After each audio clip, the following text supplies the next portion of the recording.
대해서 우리가 이제 신앙생활을 할 때 외부에서 많은 문제들이 다가오는 것을 어떻게 이겨나갈까, 그리고 내부적으로 일어나는 문제들은 또 어떻게 처리해 나갈까, 이 부분을 우리가 짧은 시간을 통해서 또 살펴보도록 하겠습니다.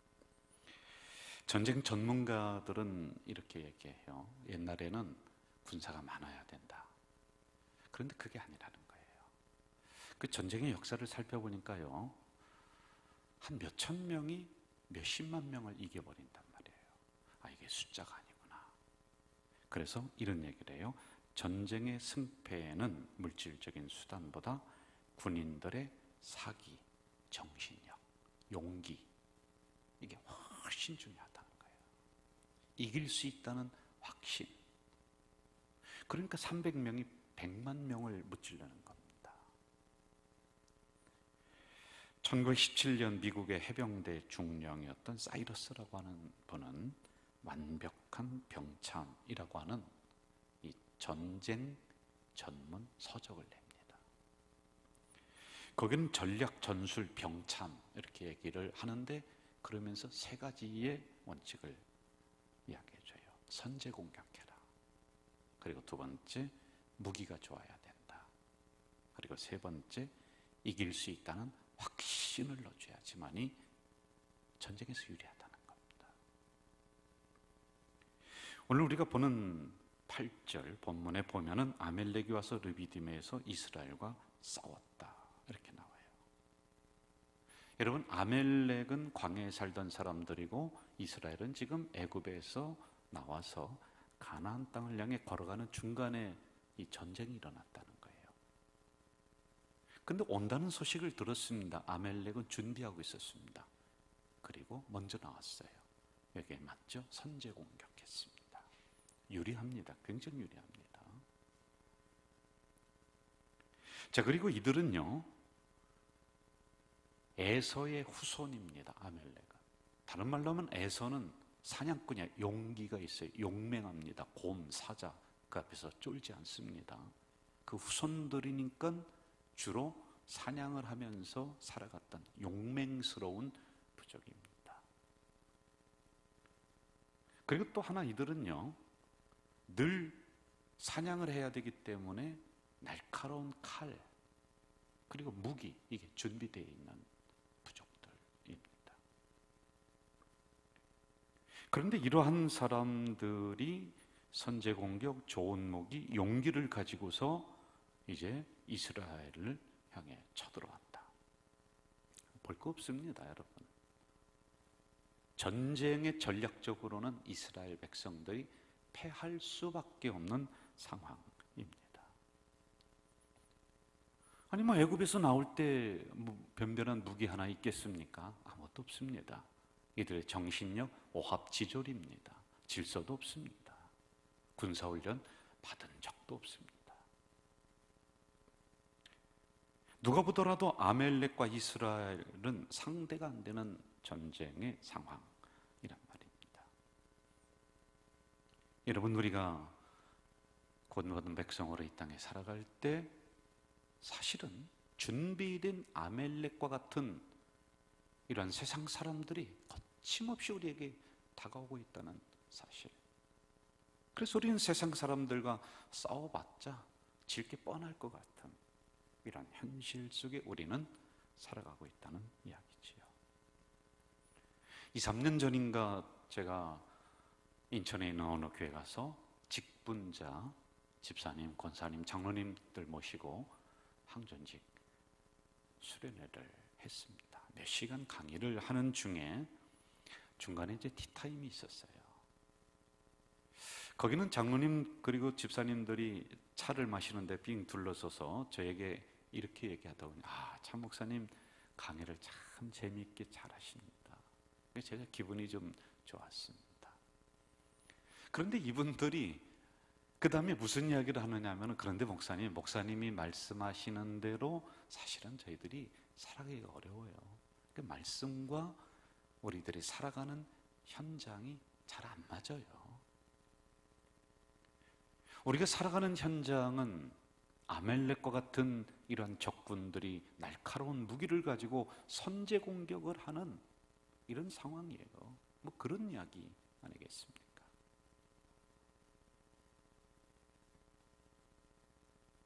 법대를 졸업했습니다. 대기업을 다녔던 집사님이 명퇴를 했어요. 퇴직을 했습니다. 밀려났습니다. 나이는 50대입니다. 뭐 할 게 없습니다. 50대 나서 새로운 직장을 구하자니 그것도 어렵고, 또 가진 거 조금 있는데 이거 가지고 어떠한 자영업을 하자니 이것도 만만치가 않고, 뭐 그렇게 하고 있었을 때 그 부인 집사님이 계속 기도하고, 이분도 집사님이에요. 계속 기도를 하는데 어느 회사에서 중역 임원으로 스카웃이 된 거예요. 야, 기도응답 받았다. 너무 감사했습니다. 그렇게 몇 달 동안 회사를 다녔는데 어느 날 집으로 이만한 뭐 편집, 소포 뭐 그런 게 왔는데 뜯어보니까요, 은행에서 날라온 거예요. 이 회사 대표인 당신의 이름으로 대출이 몇십억이 됐다는 거예요. 그러면서 여기에 대한 뭐 이자 뭐 이런 게 깜짝 놀랐죠. 자기는 도장을 내준 적도 없고 인감을 떼어준 적도 없고 아무것도 안 했는데, 그러니까 쉽게 얘기해서 바지 사장 뭐 그런 거였던 것 같아요. 그러면서 그 사기를 온팍 뒤집어 쓰는, 세상은 이렇습니다. 자기는 항변을 하죠. 나는 이런 대출 받은 적이 없습니다. 그런데요, 임원으로 등재가 돼 있기 때문에 책임이 그쪽으로 가는 거예요. 속이려고 하니까 이게 안 속아 넘어가는 사람이 없다는 거예요. 다 당한다는 겁니다. 얼마 전에 어느 교회, 큰 교회 목사님 이름으로 여러분들에게, 교회 중직자들에게 메시지가 딱 갔습니다. 저는 김명서 목사, 담임 목사입니다. 제가 지금 진짜 급해서 그러니까 제 계좌로 30만 원씩만 넣어주세요. 여러분들 어떻게 하시겠습니까? 절대 안 넣겠죠? 많이 넣습니다. 세상은 이렇습니다. 이걸 당해낼 재간이 없다는 것입니다. 구원받은 우리들이 살아가는 이 세상은요, 눈 감으면 고백할 세상, 이게 우리가 만나는 아멜렉 군대들이에요. 영적으로 우리가 이 부분을 해석해 들어가 봅시다. 마냥 말씀대로만, 마냥 사랑하기만 그럴 수 없는 르비딘 광야, 아멜렉이 기다리고 있단 말입니다. 이런 상황에서 우리가 이 문제를 어떻게 헤쳐나가고 이겨나가야 될까요? 첫째, 인간이 해야 될 부분, 우리가 충분히 알고 노력하고 지혜를 사용해야지 된다. 9절의 말씀을 제가 봉독합니다. 모세가 여호수아에게 이르되 우리를 위하여 사람들을 택하여 나가서 아멜렉과 싸우라. 젊은 사람을 선택을 합니다. 선택했다는 것은 사람을 뽑았다는 거예요. 앉아서 죽을 수 없습니다. 인간적인 노력을 하는 거지요. 전쟁을 할 대장을 뽑습니다. 여호수아를 뽑는 거지요. 그리고는 뭐라도 들려줘야지 될 거 아닙니까? 군사훈련 안 받았다고 해서 이들에게 다 물살당할 수는 없습니다. 그러므로 모세는 지혜를 발휘해서 사람을 모으고, 그리고 이들을 통솔할 지도자를 뽑고, 그리하면서 인간적인 노력을 하나하나 해나가고 있습니다. 여러분, 우리는 기도 잘합니다. 기도하지 말라는 게 아닙니다. 하나님 건강 주세요. 그런데 여러분, 건강 주세요 그것만 하지 말고요, 조깅이라도 해야죠. 아침에 일찍 일어나서 뭐 산이라도 좀 가야죠. 하나님 판이 집에서 뚫어놓여 있으면서 건강 주세요라고는 맞지가 않는 거예요. 하나님 사업 잘 되게 해주세요. 기도해야죠. 그러나 그 전에 이 사업을 원활하게 할 수 있는 인간적인 노력들, 이게 뭐가 죄가 될까요? 여기 우리 장로님이 오셨습니다만 제가 또 특정인을 말해서 죄송합니다. 가끔 강화에 제가 신방을 갑니다. 닭을 6만 마리, 7만 마리, 8만 마리 하십니다. 그런데 꼭 기도하십니다. 저는 기도만 하면 닭이 무럭무럭 자라는 줄 알았습니다. 그런데 우리 장로님 보시니까요, 인간적인 지혜를 발휘해서 이 닭을 키워내는데, 야, 인간적인 노력이 있어야 되는구나. 그래야지 여러분 닭도 제대로 크고 하는 거란 말입니다. 하나님 좋은 땅을 주세요. 그럼 저한테 오지 말고요, 복덕방 찾아가셔야 돼요. 이런 인간적인 노력들이 죄가 아니라는 것입니다. 하나님 우리에게 지혜를 주시고 지식을 주셨습니다. 그럼 그것을 활용할 줄 아는 성도들이 돼야 되죠. 모세는 적어도 여호사를 지정을 하고 젊은 사람들을 선발하고 그들로 하여금 전쟁터로 나가라. 그리고 모세는 적어도 자기가 높은 산으로 올라갔습니다. 돌단을 쌓습니다. 그리고 그 위에 올라가서 손을 들기까지는 자기가 했어요. 본인이 해야 될 일이 무엇인가를 찾아서 하는 것. 그것 다 한 다음에 하나님의 도우심을 구하고 하나님의 역사하심을 구하고 하나님의 은혜를 구하고, 그런데 이게 안 하고서 한다면 요행만 바라는 잘못된 신앙 아니겠습니까? 이맘때쯤이면 교회나 절간이나 백일기도, 수험생을 위한 며칠기도 그런 거 많이 합니다. 해야지요. 그런데 여러분, 그렇게 기도하는 목적이 막 답이 그냥 확확 보이고 대학을 쑥 들어가고 그건 아니지요. 그러려면 공부 열심히 해야지요. 그리고 기도하는 것은 하나님 담대한 마음으로 그때 시험을 두렵지 않게 잘 보게 해주세요. 그거 아니겠습니까?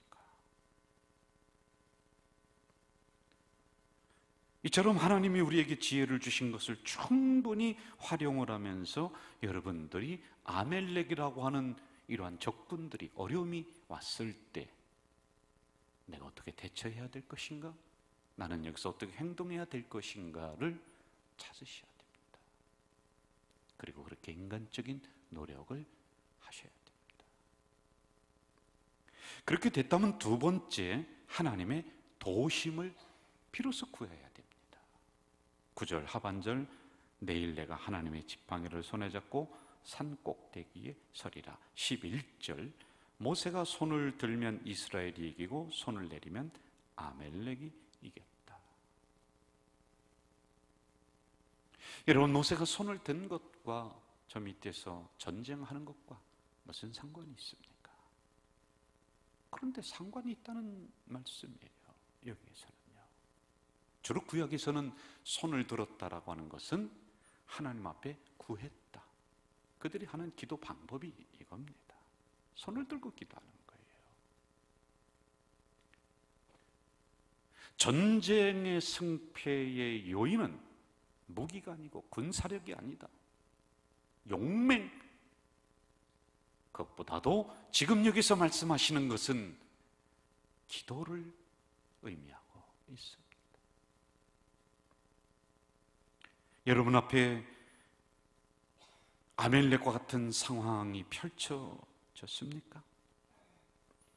그 위기를 넘을 수 있는 것은 그 현장에서 지혜를 발휘해서 노력하셔야 되는 것, 그리고 모세처럼 두 손을 들고 하나님의 도우심을 구할 때 13절, 여호수아가 아멜렉을 무찔렀다.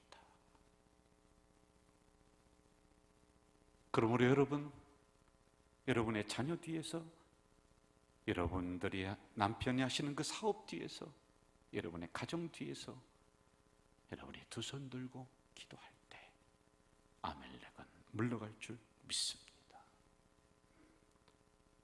특별히 모세가 한 산을 지정해서 그 위에 올라가서 기도했다라고 하는 것처럼 오늘 성산 하나님의 교회에 와서 두 손 들고 기도할 때 여러분이 인간적인 노력한 것 100배의 결실이 얻어질 줄로 믿습니다. 자, 이렇게 해서 우리는 외부에서 다가오는 적들을 이겨 나갔습니다. 그런데 문제는 이제 두 번째로 넘어갔지요. 앞에서 보셨던 영화의 마지막 장면을 보면은 300명이 몰살당하면 다 죽습니다. 그렇게 용맹스러웠던 이 스파르타 군대가 말입니다. 100만 명이 몰려와도 그들을 계속 이겨나갔는데 마지막에는 몰살을 당해요. 그런데 거기에 있는 외부의 적들이 와서 이들을 죽인 게 아닙니다. 영화를 보면은요, 내부에 있는 아군 그 한 명이 가서 꼰질르는 거예요. 여길로 이렇게 오면은 거기가 비밀 통로인데 우리가 질 수 있다. 뭐 그걸 이제 알려주는 거예요. 내부요, 내부. 그러니까 그쪽으로 적들이 쳐들어와서 이 300명이 몰살을 당해버립니다. 큰 문제이겠습니다. 외부에서 다가오는 악한 사단무리, 이런 것들 우리가 지혜를 발휘하고 기도하며 이겨냈습니다. 그런데 문제는 18장으로 오면서 외부의 적이 아니라 내부라는 거예요. 내부, 작은 문제들이라는 거예요. 여러분, 항상 이게 문제이고 이게 참 핵심입니다. 광야는 모든 것이 부족하고 불편한 상황들이죠. 하나님의 백성들 모였다고 하지만은 삶의 현장에서 불편함은 어쩔 수가 없는 것 같아요. 양보, 그건 좀 힘들었던 것 같아요. 그래서 18장 3절에 보면은 하루 종일 재판하는 장면이 나와요.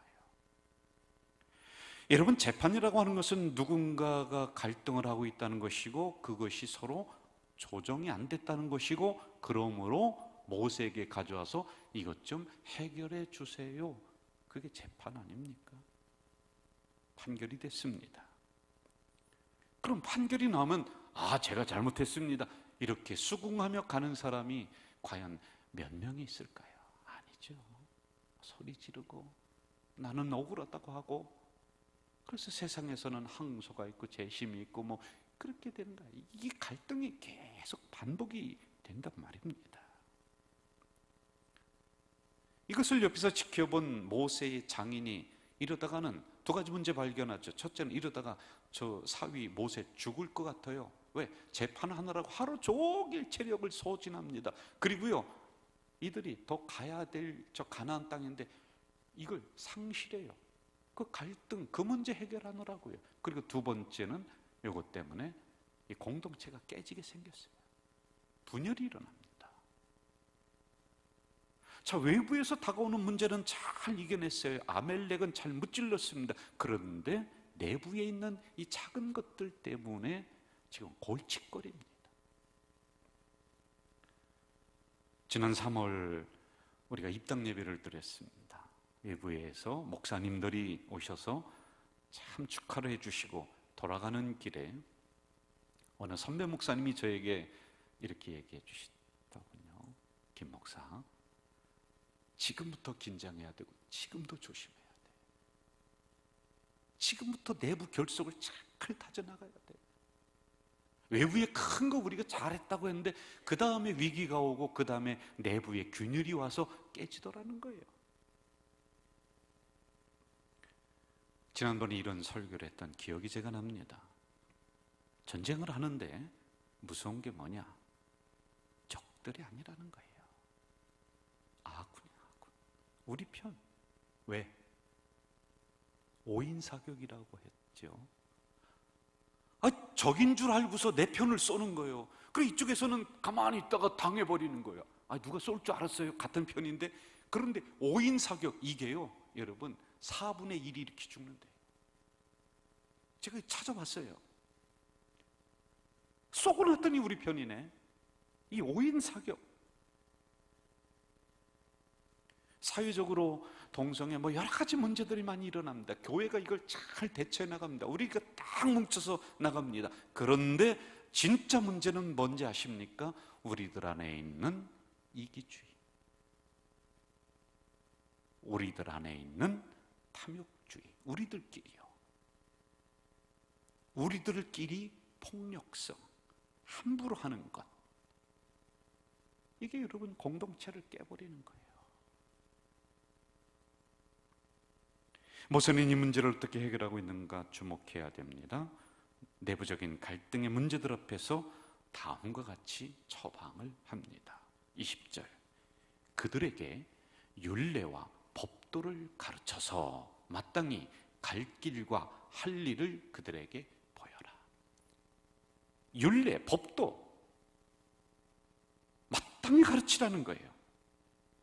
이거 모르면은, 이거 가르치지 않으면은 뭐를 해야 될지, 어디로 가야 될지. 그리고 21절에 보면은 역할 분담을 해라. 그래야 갈등이 없어진다. 그리고 23절에 이 모든 백성도 자기 곳으로 평안히 갈 거야. 평안해진다. 애굽에서 나올 때 이들에게는 율례가 없었습니다. 법도가 없었습니다. 규칙이 없었습니다. 그냥 당나라 군대 마냥 서로 먼저 가려고 줄 서는 것도 없었습니다. 사본오열입니다. 그래서 여러분 19장과 20장에 보면은 10계명이 나옵니다. 왜? 이들에게 율례를 세우는 거예요. 법도를 세우는 거예요. 규칙을 세우는 거예요. 야, 너희들 그렇게 행동하면 안 된다. 이걸 가르칩니다. 그리고 이들이 이제 행군할 때 보면은 동서남북으로 딱 포진을 해서 걸어갈 줄 압니다. 맨 앞에는 제사장이 설 줄 알고, 그 다음에 법궤가 서고, 그 다음에 유사가 서고, 그 다음에 백성들이 서서 착착착착 전진할 줄 압니다. 그랬더니요, 내부적인 문제가 해결되고 내부가 결속이 되더라는 겁니다. 여러분, 우리는 어떨까요? 우리들이 몸담고 있는 교회, 천국을 소망하지만은 천국의 완전한 모습은 잘 나타나지 않습니다. 우리도 말을 함부로 합니다. 우리도 안 좋은 소문도 있습니다. 우리도 불평합니다. 외부에 있는 것들은 우리가 잘 물리쳤지만은 사실은 내부에 있는 이런 작은 것들이 갈등을 그대로 뒀을 때는 결속이 깨집니다. 가야 될 가나안이라고 하는 목표를 상실하게 됩니다. 우리도 주차하다가 주차요원과 그리고 차를 막 몰고 오는 분과 그리고 충돌할 수도 있습니다. 또 그런 게 간혹 제가 5층에서 이렇게 내려다보면 보이기도 합니다. 주일에 은혜 받고 이제 막 나갑니다. 나갈 때 저 엘리베이터 서로 타려고 또 그렇게 부대끼기도 합니다. 식당에서 봉사하다가 또 그렇게 되기도 합니다. 지난주에 등록하신 분들을 전에 등록하셨는데 지난주에 신방을 몇 가정을 쭉 했습니다. 제가 여쭤봤죠. 교회가 어떻습니까? 목사님, 참 좋습니다. 그래서 제가 그랬습니다. 초를 쳤습니다.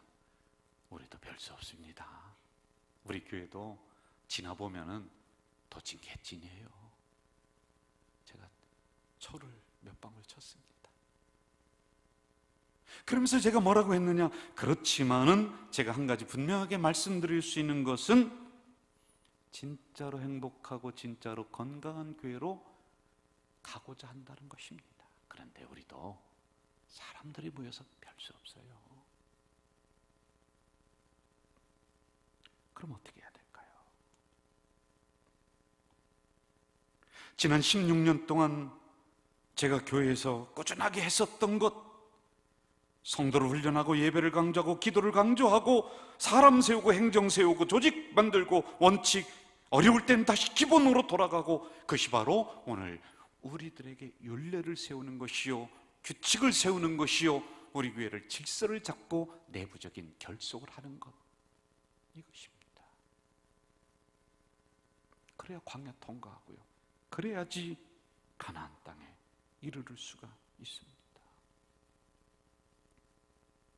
여느 교회처럼 우리도 그렇게 갈등하며 한평생을 보낼 수는 없지 않습니까? 어느 교회들처럼 그렇게 분쟁하면서 서로 상처 주면서 한평생을 우리 교회 생활 그렇게 마무리했다라고 해서는 안 되지 않습니까? 우리가 같은 식구들끼리인데 만나면 반가워야 되고 만나면 사랑해야 되고 그래야 되지 않습니까? 세상 사람들을 우리가 다 사랑하지 못하고 그들을 다 포용하지는 못한다 할지라도 적어도 우리 내부적인 결속, 우리는 그렇게 해야 되지 않습니까? 그래야지만이 외부의 적도 물리치고 내부를 결속하여 광야를 지나 가나안 땅에 이르를 줄로 믿습니다. 옛날부터 독수리는 용맹과 지혜를 상징한다고 합니다. 여러분, 세상은 만만치 않습니다. 그 세상에서 교회 다니는 집사님으로 권사님으로 살아간다는 것이 호락호락하지는 않습니다. 다가오는 아멜렉과 같은 그런 문제들 앞에서 우리가 엎드려 기도만 한다고 해서 그 문제가 그냥 지나가지는 않습니다. 지혜를 발휘하십시오. 우리 인간적인 노력을 하십시오. 그리고 모세처럼 두 손 들고 기도로 승부하셔야 됩니다. 내부의 문제도 만만치 않습니다. 다시 영적인 규율과 질서를 잡아야 됩니다. 그래서 내부의 결속을 통하여서 우리 교회는 깨지지 않는, 분열하지 않는 그런 교회로 나가야 됩니다. 더 훈련해야 됩니다. 그러므로 여러분과 저를 규율에, 규범에, 기본에, 원칙에 순응하도록 그렇게 만들어 나가야 됩니다. 저는 우리 공동체 식구들이 바람과 폭풍우를 뚫고 창공을 날아 올라가는 독수리처럼 이 세상을 지혜롭게 그리고 용기 있게 살아가시길 주 이름으로